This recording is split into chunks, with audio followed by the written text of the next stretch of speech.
सफल बने, समर्थ बने, पावन बने जीवन। मीठी मुरली सुन के पाए सुख सघन। आज का चिंतन, आज का चिंतन। ओम शांति। Good morning.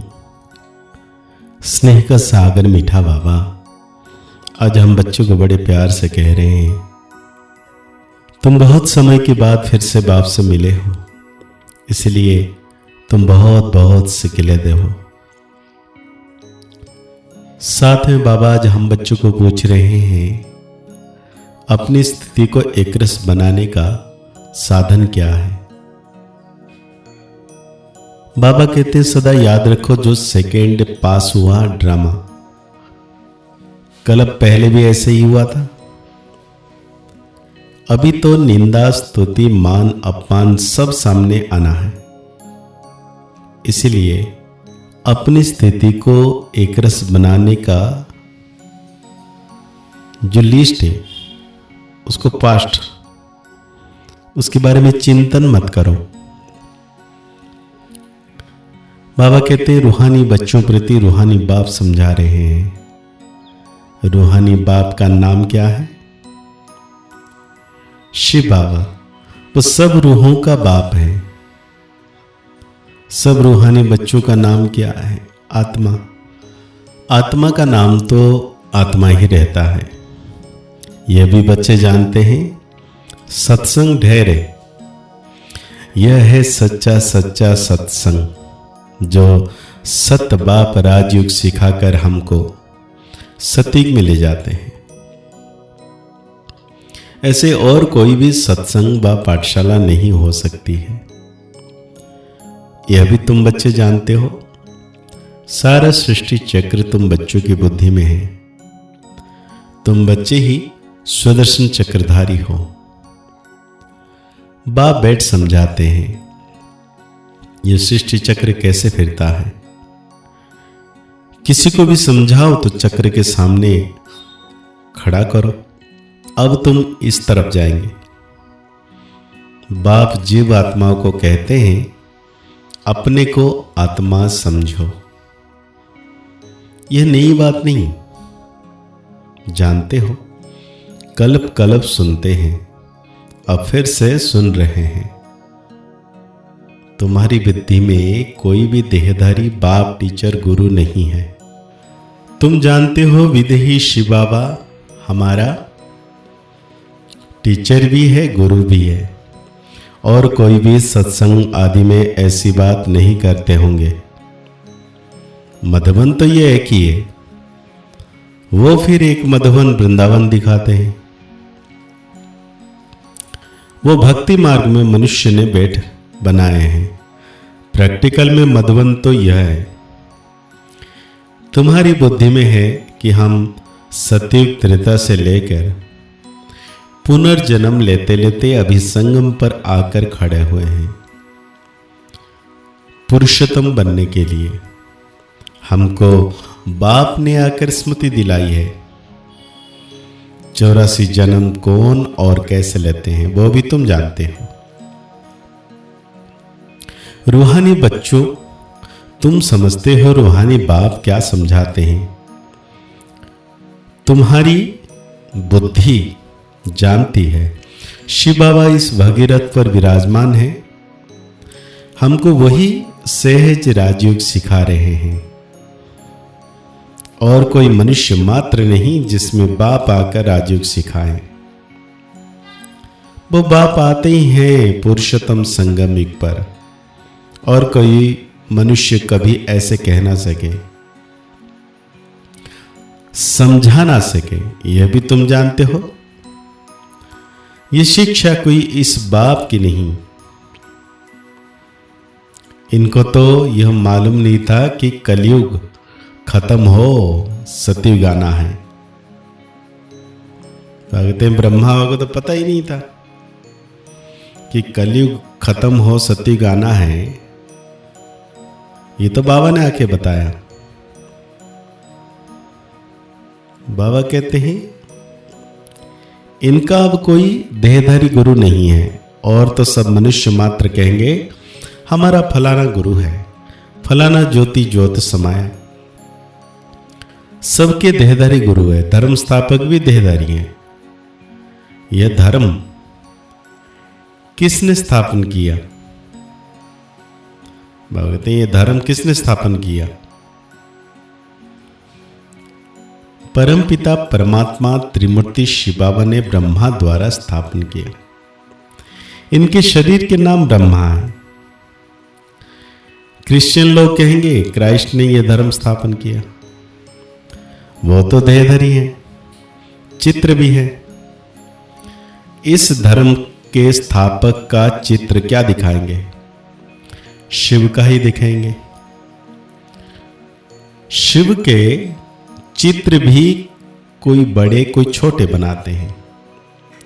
है तो वो बिंदी ही, नाम रूप भी है, परंतु अव्यक्त है। इन आंखों से ही नहीं देख सकते, तो कैसे देखेंगे? बुद्धि के नेत्र से। शिव बाबा तुम बच्चों को राज्य भाग्य देकर गए हैं, तब तो याद करते हैं ना। शिव बाबा कहते हैं मन मना भव, मुझे बाप को याद करो। किसी की स्तुति नहीं करनी है। आत्मा की बुद्धि में कोई देह याद ना आए, ये अच्छी रीति समझने की बात है। हमको शिव बाबा पढ़ाते हैं, सारा दिन यह रिपीट करते रहो। शिव भगवान वाच, पहले पहले तो अल्फ ही समझाना पड़े। यह पक्का नहीं किया और वे तो बताई, तो कुछ भी बुद्धि में बैठेगा नहीं। कोई कह देते यह बात तो राइट है, कोई कहते इस समझने से में टाइम चाहिए, कोई कहते विचारे करेंगे। किस्म किस्म के आते हैं, यह है नई बातें। परमपिता परमात्मा शिव आत्माओं को बैठ पढ़ाते हैं, विचार चलता है। क्या करें जो मनुष्य को यह समझ में आ जाए। शिव ही ज्ञान का सागर है, तो जरूर कभी का ज्ञान सुनाया होगा, क्योंकि उनको ज्ञान सागर कहते हैं। भगते लक्ष्मी नारायण अगर होते तो उन्हों का राज्य होता। यह पुरानी दुनिया कंगालपन ही नहीं होता।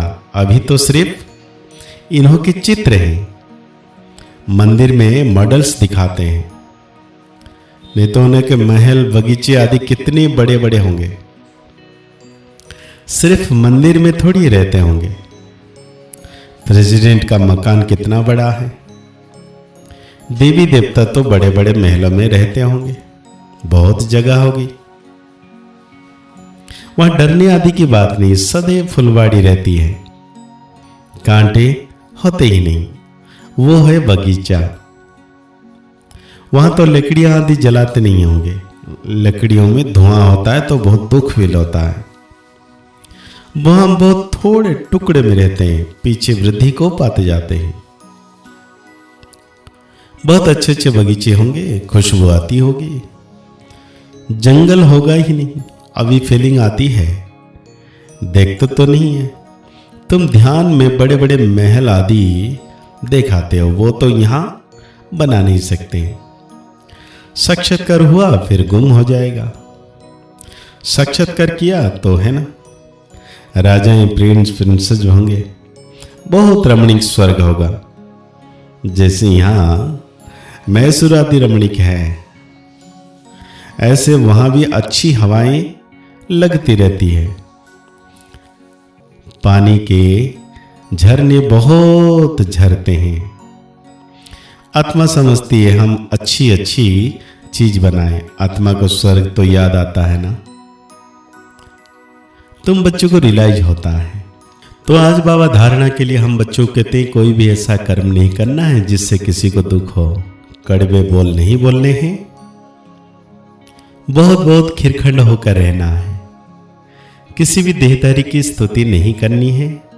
बुद्धि में रहे हमको शिव बाबा पढ़ाते हैं, उस एक की ही महिमा करनी है। रूहानी खिदमतगार बनना है। तो आज बाबा वरदान दे रहे हैं, शुद्ध संकल्प के व्रत मतलब दृढ़ता द्वारा वृत्ति का परिवर्तन करने वाले दिल तख्त नशीन भव। बाबा कहते हैं बाप दादा का दिल तख्त इतना प्योर है जो इस तख्त पर सदा प्योर आत्मा ही बैठी सकती है। जिनके संकल्प में अपवित्रता या मर्यादा अमर्यादा आ जाती है तो वो तख्त नशीन की बजाय गिरती कला में नीचे आ जाते हैं। इसलिए पहले शुद्ध संकल्प के व्रत द्वारा अपनी वृत्ति का परिवर्तन करो। वृत्ति परिवर्तन से भविष्य जीवन रूपी सृष्टि बदल जाएगी। शुद्ध संकल्प व दृढ़ संकल्प के व्रत के प्रत्यक्ष फल है ही सदाकाल के लिए बाप दादा का दिल तक। तो आज बाबा स्लोगन दे रहे हैं, जहां सर्व शक्तियां साथ हैं वहां निर्विघ्न सफलता है ही। तो आज अव्यक्त इशारे में बाबा कह रहे हैं, अंतभाग स्थिति अर्थात कर्म बंधन मुक्त कर्मातीत स्थिति का वाहन अर्थात अंतिम वाहन, जिस द्वारा ही सेकंड में साथ में उड़ेंगे। इसके लिए सर्व हदों से पार बेहद स्वरूप में बेहद के सेवाधारी सर्व हदों के पार ऊपर विजय प्राप्त करने वाले विजय रत्न बनो, तभी अंतिम कर्मातीत स्वरूप के अनुभवी स्वरूप बनेंगे। तो आज बाबा जो मुरली सुनाए उस अनुसार हम सो मान लेंगे, मैं दिल तक नशीन आत्मा हूं। साकार मुरली को और गहरी रीति से चिंतन करते हुए निरंतर मीठे बाबा की याद में रहना है कि सर्वशक्तिवान बाबा सदा मेरे साथ हैं। मुस्कुराते रहिए, आगे बढ़ते रहिए, पुरुषार्थ करते रहिए, खुश रहें, स्वस्थ रहें, मस्त रहें। ओम शांति, ओम शांति, ओम शांति।